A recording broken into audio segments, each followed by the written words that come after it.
Welcome back to another podcast. My name is Justin Odisho. Today I'm joined with Tyler Babin here in New York City at the Vayner offices. Is it the Vayner Media offices? Vayner offices? Yeah, this is Vayner Media's headquarters. So we have 5 offices all around the world, but this is sort of home base for us. Perfect. So Tyler is someone just like me, a video editor. You know what? I learned this word the other day, predator. Yeah. A producer, editor. Yeah.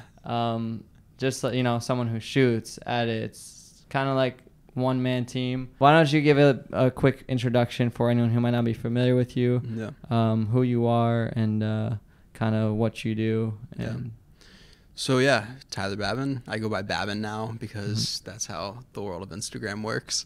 I grew up in Tallahassee, Florida, which is really North Florida, very like swampy, like suburban.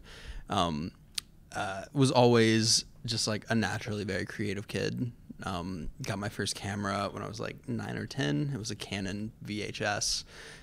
Started making videos in the backyard with my friends. Was always just super attracted to it. And then went through school, was always making videos, taking pictures.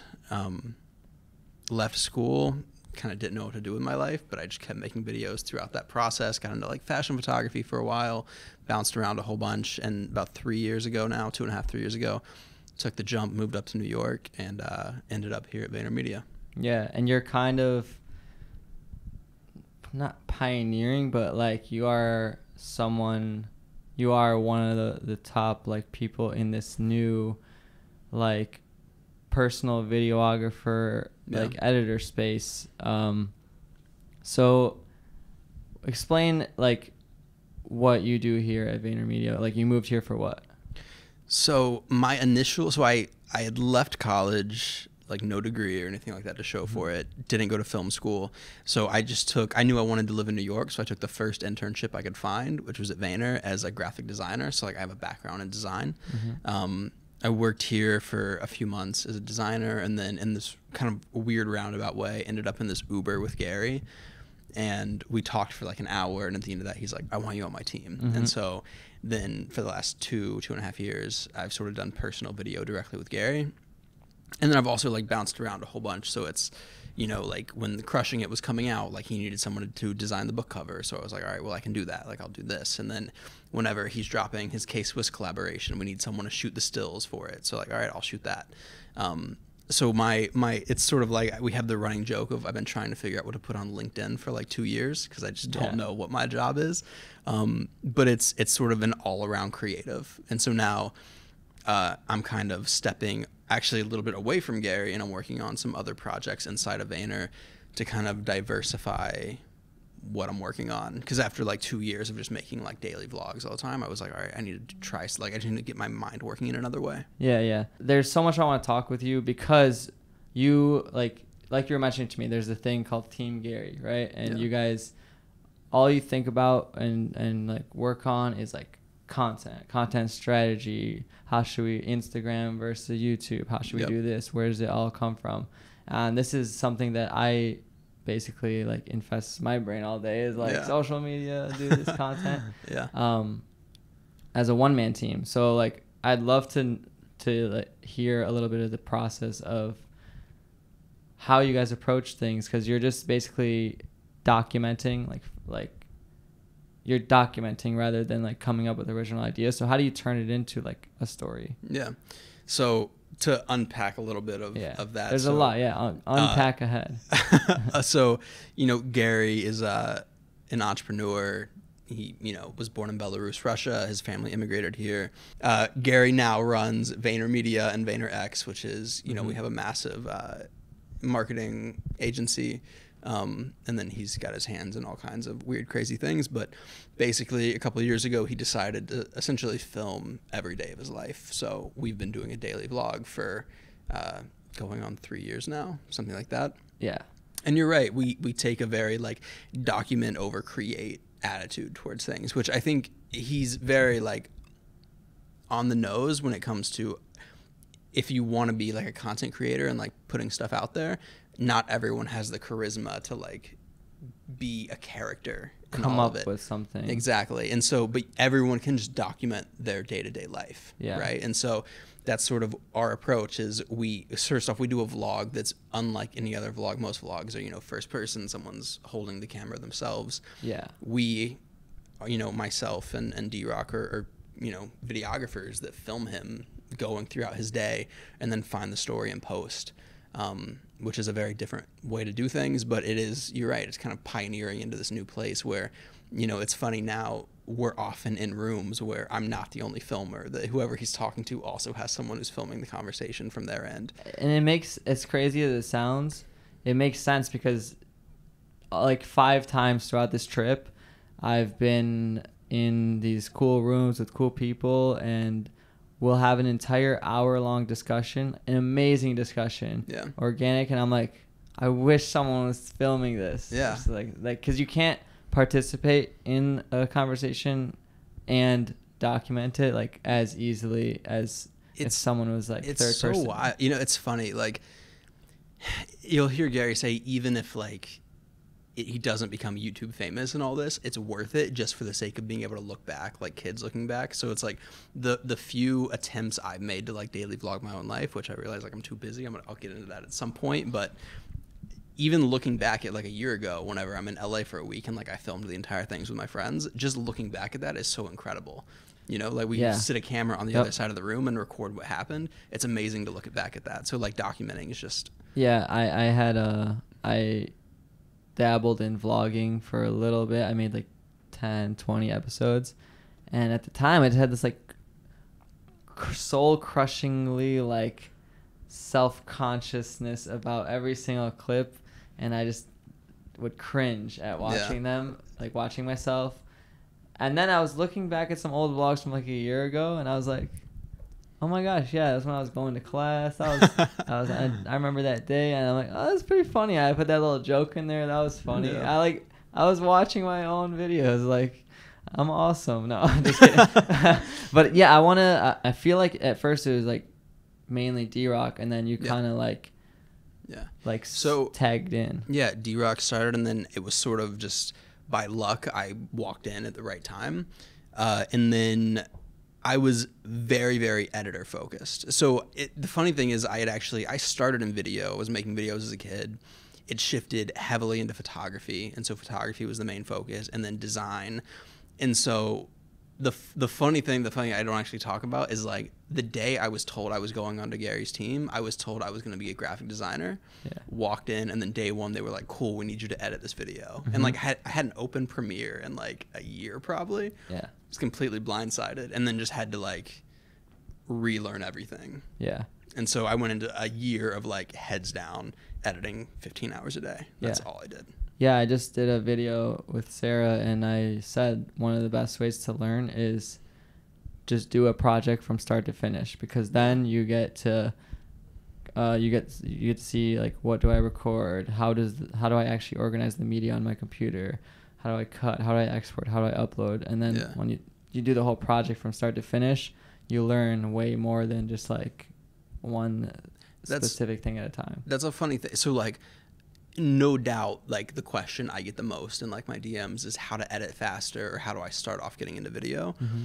And there's no good answer, right? Like, I'm sure you know it too. Like, I mean, it's so funny having the conversation with you of like making all these tutorials, when in actuality, like sometimes you just have to like get your hands dirty. As much as like learning an effect and everything is great, but to really understand like workflow, you just have to do it. Like, you can only watch so many tutorials until you just have to like get in the program. How I see it tying in is like, okay, you're head down on a project, and then there's that one thing you're like, how do I speed ramp again? Yeah. Then you go into Google, I have the speed ramping tutorial, search it up. Exactly. Get it, go back, you know? Yep. So like but yeah, you don't just like sit there and watch like 100 tutorials and then jump in. It kind of is like back and forth. 100%. But yeah, if you ever want to just ask Justin, just tell him. I got you. DMs. You don't want to see my DMs. If you don't like that question, I answer all my DMs. How do you? Let's talk about the DMs a little bit. The DMs, yeah. Because I don't want this podcast. I bet like working so closely with Gary, you're like around a lot of like craziness, right? And a lot of like trying to get here, trying to get there, trying to get to Gary, or trying to. Do you feel like a lot of people are coming across the content, getting motivated to do something, but it wasn't already there before, and then like you're getting a bunch of crazy DMs and like people who are energized to do something, and like what do you see in your DMs like as a result of the content that you help make a story out of? So it's a mix. I would say 50% of it is definitely people trying to pitch me on their app idea to like hopefully get me to get it to Gary, which like, even though like I'm very close to Gary, like I can't make him decide what apps to invest in. So like that doesn't do a lot of good getting that to me. And then the other half of it is a lot of like production questions. So it's a lot of people know my job and like see the work I'm putting out and want to know sort of my backstory of how to get more things put out. So actually I'd say probably like 40%, and then the last 10% is the people who are energized coming off the content and are excited or want to work for free and like do all this extra stuff, and they're like, I'll move to New York right now. How do I do it? Yeah. That's kind of the breakdown. How do you reach out to someone in an effective or respectable or like appreciated way? Like, so I reached out to you, not the first time to do this podcast, but like, I noticed you're an editor. Yeah. I have some resources. I just said, hey, if you want, I got these resources. If they make your job easier, feel free. You know, I sent them to you, D-Rock. So I think that's the best way to do it. A lot of people hear like provide value, and they are like, they message me and they're like, how can I provide you value?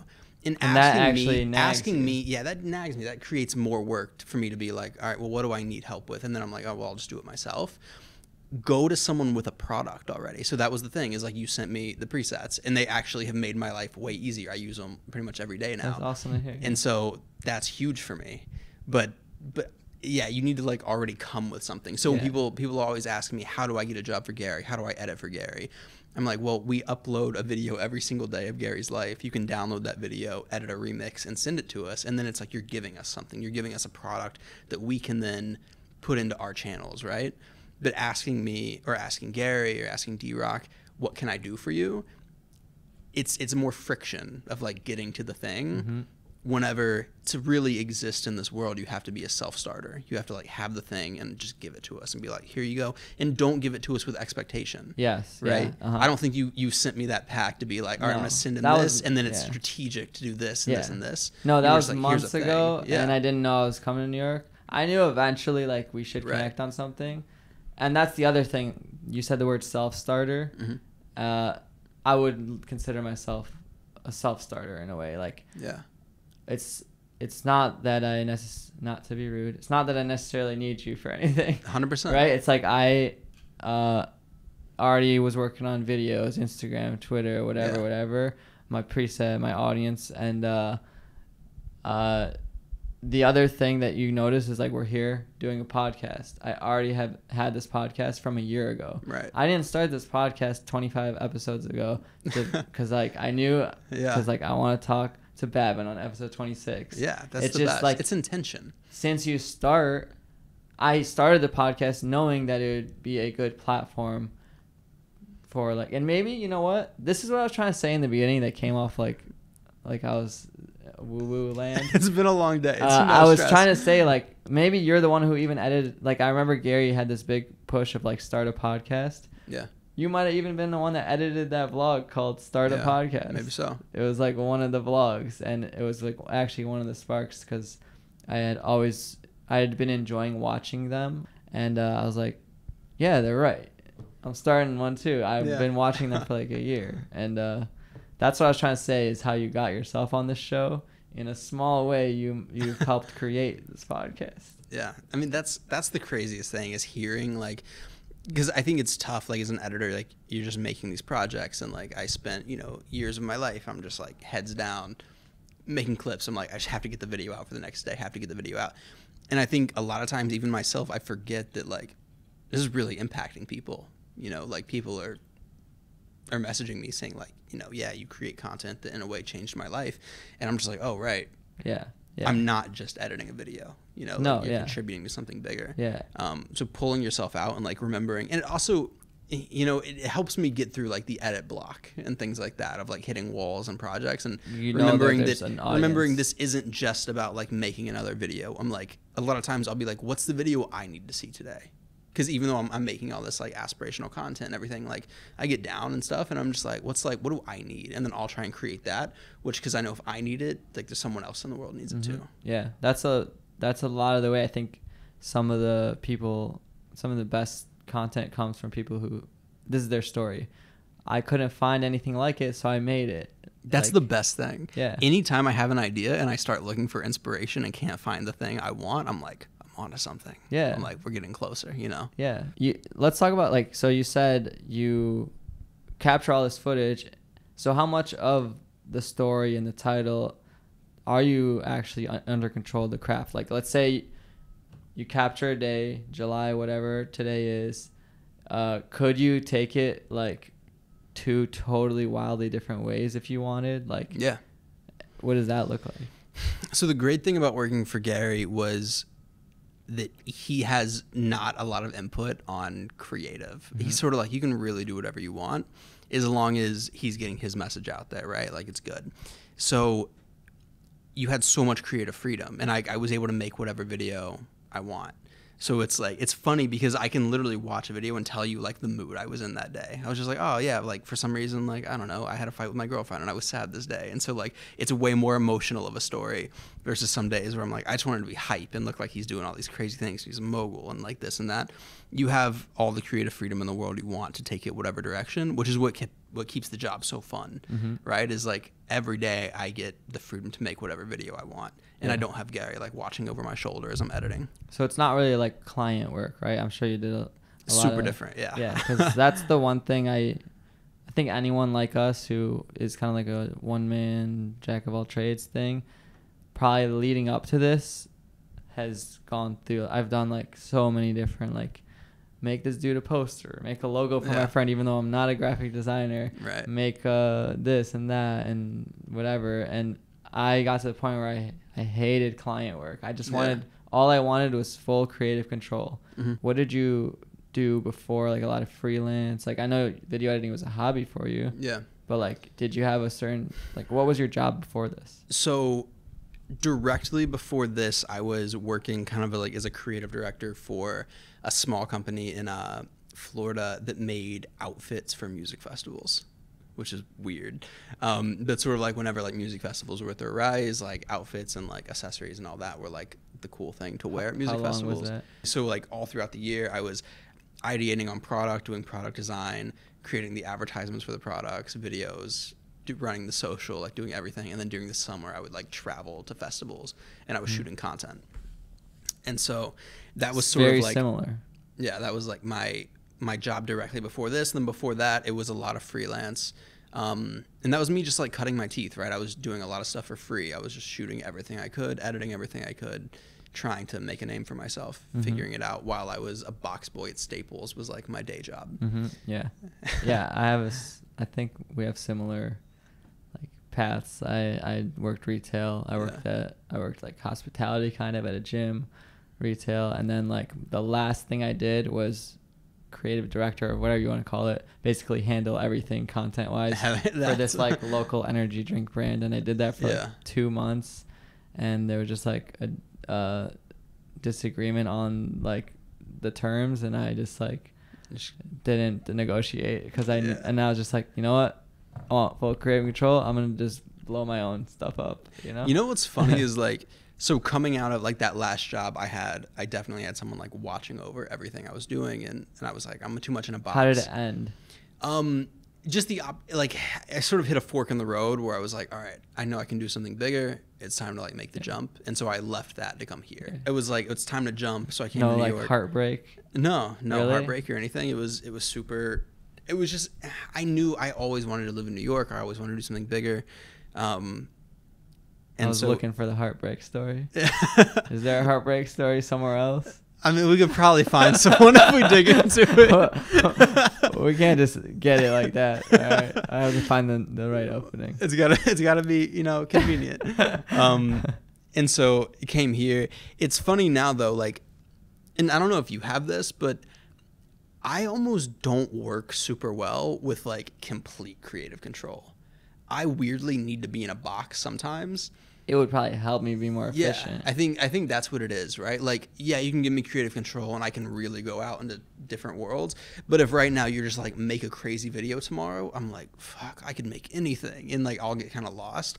As opposed to if you're like, all right, make a video about sailboats, and I'm like, all right, cool, I just go make a video about sailboats, you know? Yeah, Like, in a way, I like, in a way, having an audience holds you accountable to some sort of creative control. yeah, I think that's true.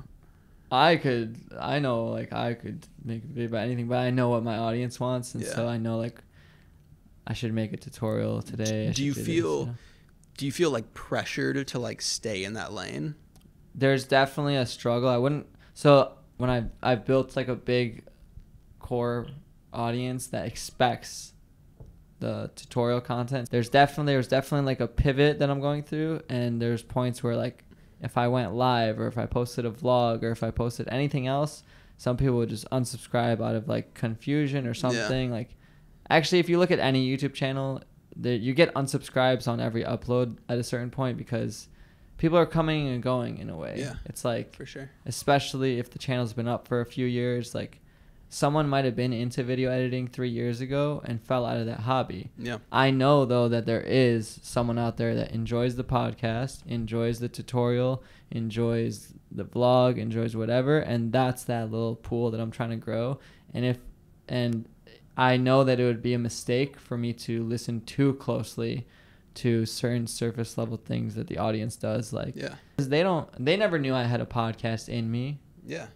No one. Yeah. So, but I do. In actuality, the tutorial side of things is just like, I feel like 20% of what I could offer, because I do feel like I'm into the culture. I'm in touch with it. Yeah. I don't know. Funny, and sometimes I don't know. That's weird. Let's dig it like for a second though. Like, what do you see past? Because I think it's tough, especially you've been doing this for a while now. Maybe you feel like you've been pigeonholed as like the tutorial guy. I pigeonholed myself in a way. Yeah. So like, what's next? Well, it's like so the channel is just my name, right? So it never says anywhere on there that this is come here, like this is the tutorial guy. And so I just think that here's how I look at it, right? I put 500 tutorials up for years, Photoshop, Premiere, After Effects, whatever. I only have 25 podcasts. So of course, what's the ratio on that? I don't know. Of course, 95% of people know me from a tutorial, and it's only like a certain amount. But now imagine if I have 100 podcasts.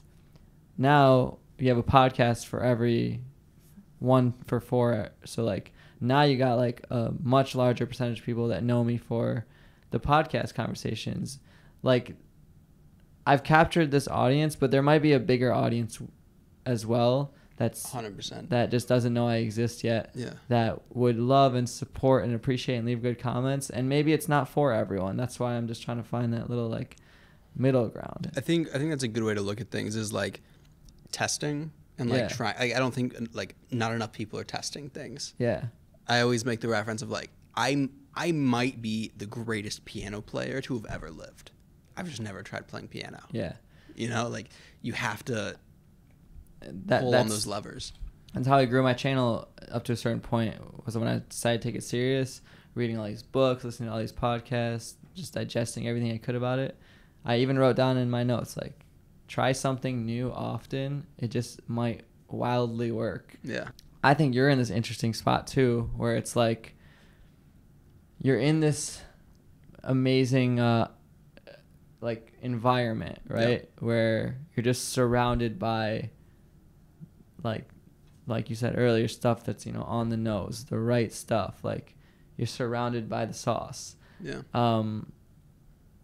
How do you view, like, you said you've worked your way through, you know, used to do the graphic design, you were on Team Gary, now you're kind of exiting Team Gary. When do you like just fully go off and do like Babin? Soon. Soon? Yeah. But because, like, this is the balance. Is what, like, if I was in your shoes, Yeah. it's like there's probably stuff to gain if you just stayed here forever. 1000%. But do you want to? Yeah. So it's always funny when I'm having those like staring in the mirror with myself, like, when are you going to go for it conversations. It's like, I feel like I could do it now, but I would be nothing if it wasn't for this place. So like I owe it that something, right? And I always think like, what if I wait one more year? What if I wait one more year? Like, how much better will I be? Like, at what point's the right time to jump?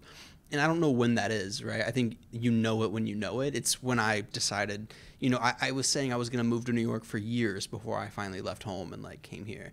So I'm not sure when the moment will happen, but I trust that you'll feel it. Yeah. It's just, I always say like, I think a lot of people jump too early. So I'm very like patient. I wait to see like the stars align. And then whenever I think that it's the moment, I go so ridiculously pot committed, like everything's out. And so I feel that moment probably coming much sooner than later. It's usually around birthdays. Like, it has to do with age. Dude, I turned 25 in less than a month. Yeah. I swear, like, every time, it's like on your birthday, you can't help but reflect on every single thing in your life. And then, like, debate how much time you have left. I know. And It's everything. like, I hate birthdays so much for that reason. Well, the older you get. It's one more year. Like, yeah. I'm just older now. Like, I definitely see a day coming in the somewhat near future that I will do Babin. Like, it'll be that thing. And I want to both be able to continue shooting commercial work and, like, work on campaigns and all that stuff, but also build out the personal thing. I want to be able to vlog and do, make the personal films that I want to make every day. But just finding that balance of, like, when's it time to, like, really figure it out on your own versus I still have stuff to learn. Yeah. That's the thing is, like, you're so close, aka literally the one making this content, and a lot of the core messages of it are the type of messages that you think like it's telling you to, like, just do it. You know what's so fun? Like, you're actually talking to yourself. I know. It's going back to what I said in the beginning. You're doing it all to yourself. It's so wild. I would say like the first couple months that I was shooting and editing stuff for Gary, it's like you're listening to it all day, and I was like, am I doing the right thing? I was like, this guy's telling me to, like, chase my dreams. I was like, is this my dream? Like, it's a weird paradox. Yeah, that's something I've noticed myself doing too. Is I've been saying 100% so much because I've been listening to freaking. You're just so, like, positivity's on top. I've caught myself saying 100%, like. And I was thinking about where did it come from, and I was like, it's because I've been watching, like, too many daily views right now. It's so funny. Like, I definitely influences. As soon as, like, Gary picks up a new word, I insert it into my vocabulary. It's not that you do it purposely; it's that you're the one editing it for 12 hours. It's just like on and on and on. Yeah. So you said you might want to move into the next steps, which would be just you. I'm not sure exactly what that would be, but, like, the film skills. The funny thing is, like, I don't know what it is either. Mm-hmm. I've thought a lot, like, will it be that I make my own agency, or it's just vlogs and I'm just doing a YouTube channel, or, like, I don't know what that is.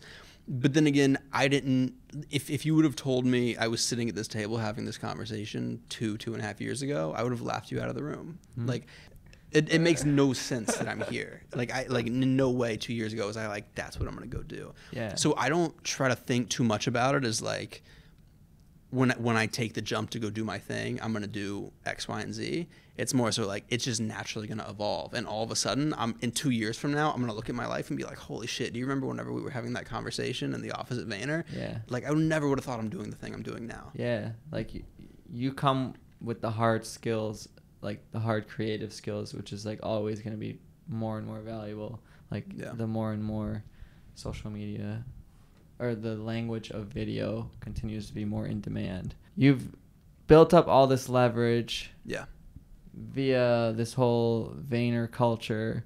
Everyone's in tune with, like, the same stuff, which is also heavily, like, you're also heavily in it too. How do you, like, unstick yourself eventually from being Gary's video guy? Or, like, do you see what I'm talking about? Like, Gary said a similar thing to an artist about, like, he doesn't want to have a number one hit because then he's going to have to spend his whole life, like, undoing that or whatever. How do you, like, make sure you don't super glue yourself and you can always, Do you think about that, or is it even an issue to you? No, I do a lot because I never want to be pigeonholed too much into. Same thing I go through. So Gary and I were in LA a few months ago. We were having a meeting, and we like finished the meeting, got back in the car, and the camera wasn't even rolling. And it was just a personal question I had asked him, and it was something that came up in the conversation of like the meeting he was in. So Ashton Kutcher, now he's like this tech mogul and is like doing all these things and is like a movie star, and he can sort of go into any world he wants, right? But he was pigeonholed as like the 70s show and Dude, Where's My Car? You know, and the prank thing. Yeah, like that was Punk. like his lane. Like no one looking at him would have ever been like, how do you transition from the punked guy to a guy who's like VC companies are going to talk to about like tech innovation, right? And so Gary was like, if you are something, that's what you are. You know, like you have to like force people to see. So I'm sure that a lot of people, whenever I go out to like make my own content, will be like, he can't make his own stuff. He's only good at like producing content for other people. That's a real possibility. And it's up to me to force myself to unwind it. You're known for the work that you put behind. And it's honestly, it's not even Gary's stuff. You know what I mean? Like, yes, I love photo and video and design, but I want to get into weirder things. Yeah. You know, like I really want to learn how to produce music. Yeah. And so if I like go into that, people are going to be like, nah, he's just a video kid. He can't do this. No, like, you're going to fight people pigeonholing you for your entire career. Yeah. You know, like you just have to, it's about having that like resilience in yourself. Yeah. Like I'm going to push to through know it when to lead and when to know listen. when I'm going to do my thing. Yeah. Yeah. Just goes exactly back to that thing I said about how like I have 500 tutorials, 25 podcasts. Yeah. Of course I'm the tutorial guy, but what if I have 600 podcasts? Yeah. Same thing with you. You have 2 years working with Gary and whatever. Cool, you're going to be the guy that was working with Gary for like a bit. But then what if you put 5 years into a music career? Yeah. Same with Kanye, up you know? to you. Yeah. They told him not to started making beats. They told him not to rap. They told him stick to rapping. Don't make clothes. Now he's making clothes. Now he's gonna be president or whatever. But and it's to even like circle it back to like the Gary conversation is like Gary was, you know, worked at a wine store before he started VaynerMedia. I think the answer seems hard, but then when you actually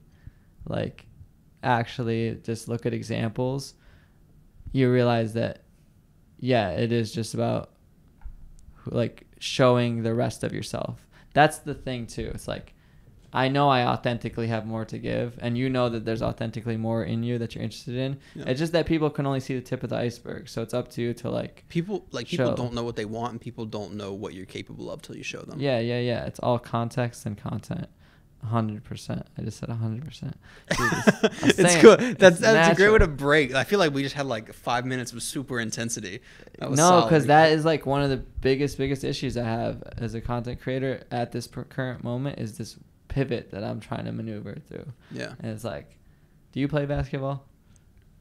Or pick no. up at least? Yeah, it's like, you know, not at all. But I understand pivoting. You know, the word pivot. You know, 100%. And then a bunch of dudes are trying to steal the ball. Definitely. It's like, yeah. Which way do I go to get to the basket now? It made me flashback. I played pickup basketball with Gary last summer, and he just like destroyed my face. Oh really? Yeah, it was bad.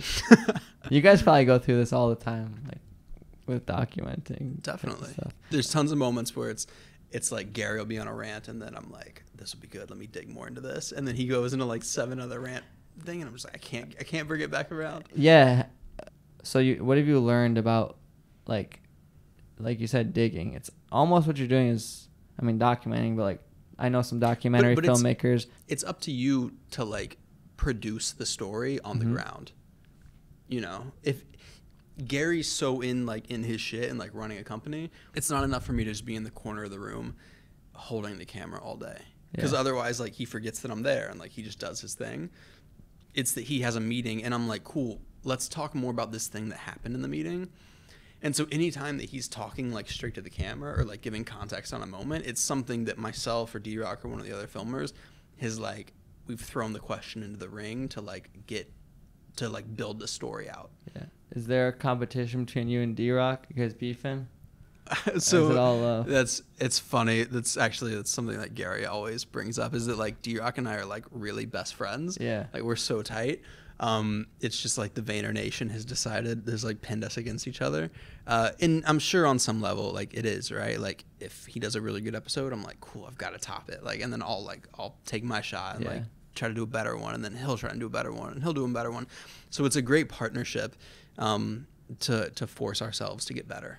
Do you feel like so like me, right? I'm a solo creator. Do you feel like at this point, if you don't start building a team, like you're going to start like falling behind, or do you still feel like there's room for the solo creator to make it without having a team Gary or team Justin or team Babin? I think totally you have the ability to be a solo creator. It just comes down to the value of your time, right? Like instead of making 5 videos, you can make 10 videos if you start outsourcing the editing. You know, like that's the thing. It's not necessary. It's just, it all depends on what scale you want it to grow to. It's scaling, right? Yeah. I mean, shouldn't everyone want to scale it to as big as a scale as it can be? Some people, and not everyone though. Not everyone wants to like have to manage an account with 1 million subscribers. Yeah. You know, it's a lot of work. Like some people want to make, you know, videos once a week and like be happy and have good work-life balance. It's all like personal. Yeah, personal goals. You know. I think you brought out some really solid sticking points that a lot of creators are going to go through naturally. Yep. Are there any projects, any like things like favorite music, books, whatever that's like been on your mind?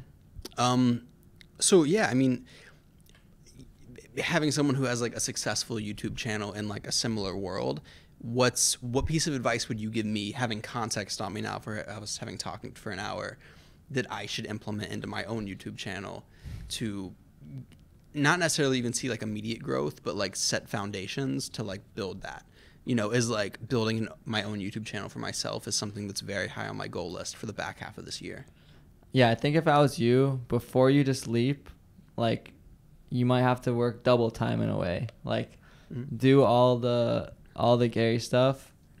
Then also like the thing with you is you have so much value stored up. You have probably like 35 video ideas bubbling in your head before you would have to like really sit down and think about it. So like all this stuff that I've been asking you, like how to do this, how to do that. I mean, that's just basic how-to stuff, like how to do this, how to do this, how to shoot a podcast, how to stitch audio, blah, blah, blah, blah, blah. You know, all these little technical things about being a producer editor.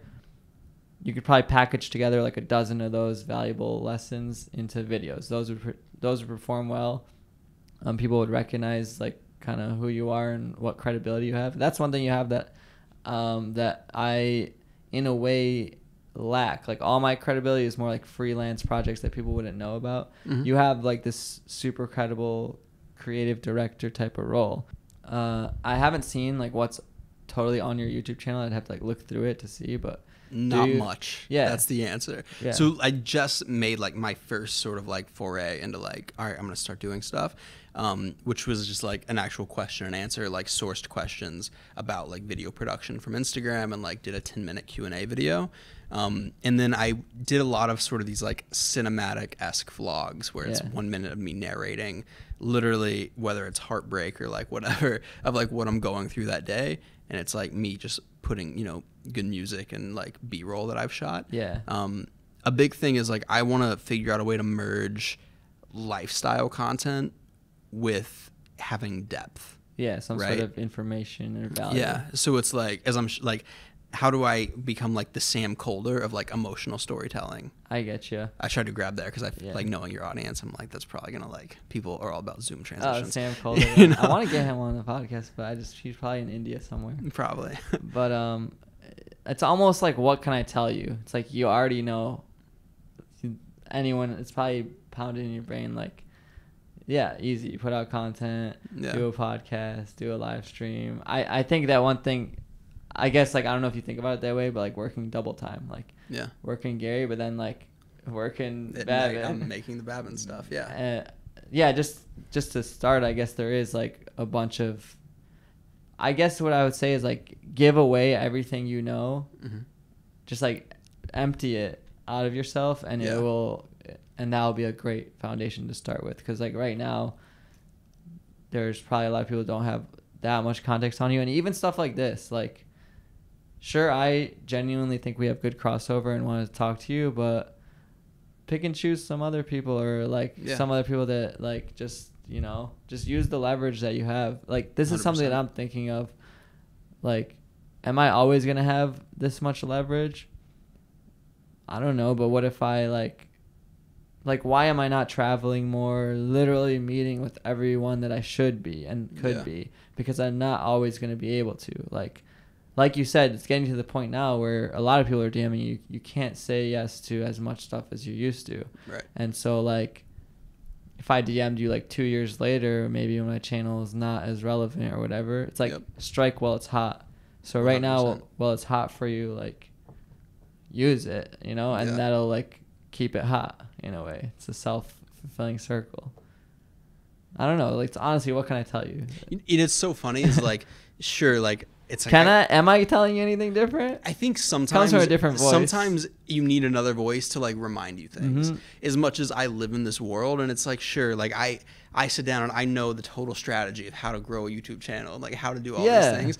Sometimes you just need someone different to be like, yo, wake the fuck up. Like, this is what you need to do. Yeah. No, you know, it's like, I wish I was more around more stuff, because like I have to travel to be around certain type of energy like this.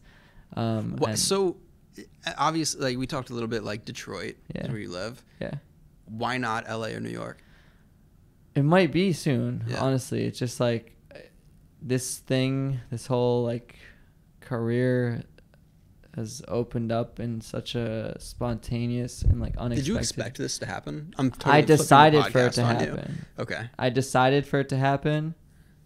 But like you said, how you said 2.5 years ago, like, if you would have told me in high school that I'm going to be the dude with like a ton of different numbers in his phone, like, you're the guy who knows a lot of people. Like, I would have laughed at you. I barely even had anyone to sit with at lunch, you know? So I was right there. Yeah. So it's like, now it's like, I look like at some of the people, like, why do I have this person's number? Like, how do I have this person's number in my phone, first of all? I have that moment a lot. Yeah. Was there any like crazy, like The Rock? Like, nothing I can say. Okay. But you definitely have to bleep what I'm about to say, but like the day texted me, I was like, holy shit. That was like, I lost my fucking mind. Yeah. That's crazy. I'm so appreciative that there is someone like Gary and you guys that help put it all together. When I went looking for it, there it was to be found. Like, stuff that just like affirmed stuff that I already believed. And it just like, I decided, and then I put the work in, and luckily it did work by the time I graduated. And now, why still Detroit? It's just like, I'm just like freshly graduated in a way. The business, whatever you'd call it, has been successful for the past 12 months or so, and now I'm kind of just like you said, when it feels right, like, you go all in. Like, I'm keeping my options open. Like, maybe you're gonna have to bleep this, maybe is gonna call me, maybe so, and like, be like, yo, I need you to come on tour with me, blah blah blah, you're gonna live on the bus or whatever. Oh, sorry, I just bought a house in New York, I can't, or whatever. It's like, it's crazy. I don't know. I don't know. I'm traveling right now, but like, it's like. What about family? What was parents' reactions to you being like, I'm not gonna get a traditional job right now. I'm gonna. It kind of happened like quicker than they could say anything to, because like, I never told anyone about like my content, because I had been doing this stuff, just like anonymous name, just a username, whatever. You know, I didn't feel the need to tell any of my it's actually kind of cringy. I don't want them to see like these tutorial videos that I'm putting up for fun. It was never meant to be public. I did have a conversation with my mom. I was like, look, you know, I think I can do this thing online.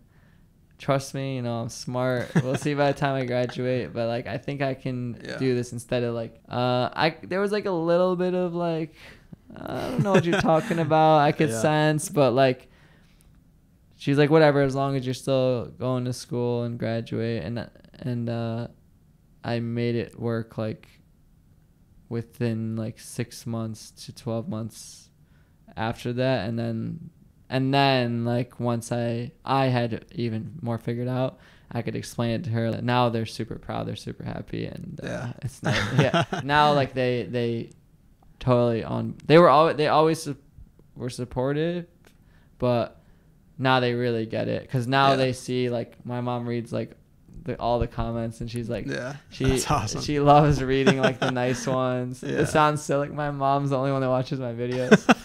I'm like, Mom, why are you watching? You don't know anything about like video editing. Like, why do you care? She's like, 'cause you're my son. I want to read the comments about you. That's amazing. And it's been totally like unimaginable in a way where it will lead up and where it will end up. And a lot of times I'm sitting in these rooms, and like now I'm used to having a podcast conversation, but the first, like, sometimes I'll be like, how the heck am I here? You know, like, what the heck is going on? No, I get it. And my like hometown friends, or like just my friends that are still my friends, who just don't do anything like social media like wise. Some of them don't even have Instagram.